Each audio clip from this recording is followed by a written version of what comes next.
दोस्तों 19 मई को ईरान के राष्ट्रपति इब्राहिम रईसी अजरबैजान में एक बांध का उद्घाटन करने गए। जब वे वापस ईरान से आ रहे थे तब उनका हेलीकॉप्टर लापता हो गया।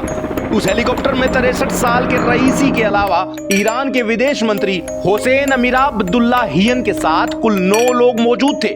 हेलीकॉप्टर की खोजबीन हुई तब पता चला कि ये लापता नहीं, ये तो क्रैश हो गया था और इस पर सभी लोग मारे भी गए।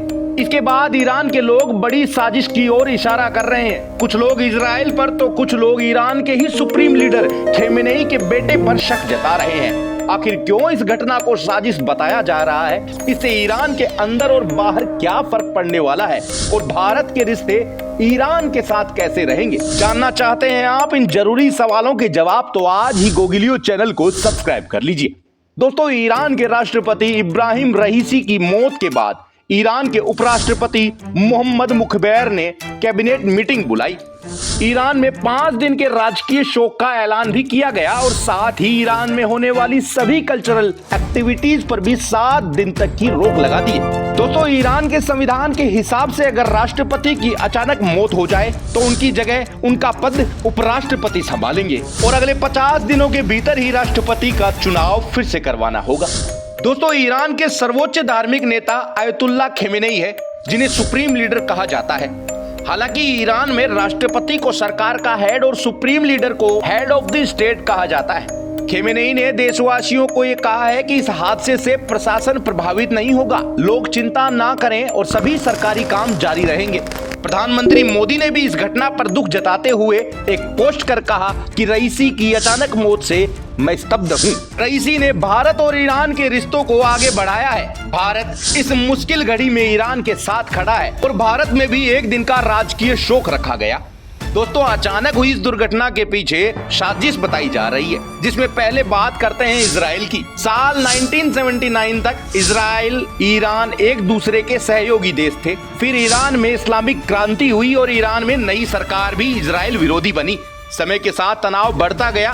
कुछ दिन पहले तो आपको मालूम ही है कि ईरान ने इजराइल पर 500 से ज्यादा मिसाइलें दाग दी थी।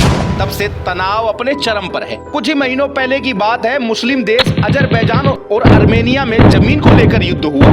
तब अजरबैजान का साथ इजराइल और अमेरिका ने दिया। इसके बाद से अजरबैजान में इजराइल की खुफिया एजेंसी मोसाद पूरी तरह से एक्टिव है। तभी तो एक्सपर्ट्स इस एंगल पर भी नजर बना रहे हैं कि जब ईरान के राष्ट्रपति रईसी अजरबैजान में बांध का उद्घाटन कर रहे थे तो हो सकता है उस समय मोसाद के ही लोग हेलीकॉप्टर का कोई पार्ट निकाल ले गए हो या फिर कोई छेड़छाड़ कर दी हो, जिससे रईसी की मौत हो गई। इसके अलावा चीन के एक अखबार ने भी इसकी पुष्टि कर दी है, क्योंकि चीन के ग्लोबल टाइम्स ने भी इसके पीछे इजराइल का हाथ बताया है। तो आप ये तो जान ही चुके हैं कि ईरान में ज्यादा पावर राष्ट्रपति के पास नहीं होती, बल्कि धार्मिक नेता खेमेनेई के पास है। रईसी खेमेनेई के बहुत खास थे, इसीलिए रईसी को खेमेनेई का उत्तराधिकारी भी माना जाता था। खेमेनेई अब 85 साल के हो चुके हैं, साथ ही उन्हें कैंसर की बीमारी भी है। रईसी की मौत के बाद खेमेनेई के बड़े बेटे का उत्तराधिकारी बनने का रास्ता पूरी तरह से साफ हो चुका है, क्योंकि खेमेनेई के बड़े बेटे मोज्तबा की रईसी के साथ कई बार झड़प हो चुकी है। पहले तो खेमेनेई ने रईसी का सपोर्ट किया, लेकिन बाद में कई मामलों पर चुप्पी भी साध ली। इसीलिए कयास लगाए जा रहे हैं कि हो सकता है घटना के पीछे खेमेनेई, उनका बेटा मोज्तबा और उनके कुछ खास करीबी लोग भी हो सकते हैं, जिससे मोज्तबा पावर में आ सके और अपने पिता की गद्दी पर काबिज हो सके। अब बात करते हैं भारत और ईरान के रिश्तों की। इन दोनों देशों के रिश्ते बहुत अच्छे हैं, क्योंकि दोनों के पुराने व्यापारिक रिश्ते रहे हैं। 3 मई को भारत ने ईरान के चाबाहर में शाहिद बेहशती पोर्ट को 10 साल के लिए लीज पर ले लिया।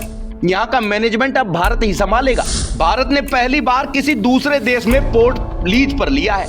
यहाँ से भारत का ट्रेड सस्ता हो जाएगा। तो इस फैसले को देखकर तो ये अंदाजा लगाया जा सकता है कि ईरान के साथ भारत के रिश्ते अच्छे ही रहेंगे। दोस्तों जानकारी कैसी लगी ये कमेंट कर जरूर बताना, और अगर आपका साथ गोगिलियो चैनल को मिल जाए तो एक दिन ये चैनल भी बड़ा बन जाएगा। धन्यवाद वीडियो देखने के लिए, लगातार देखते रहिए गोगिलियो।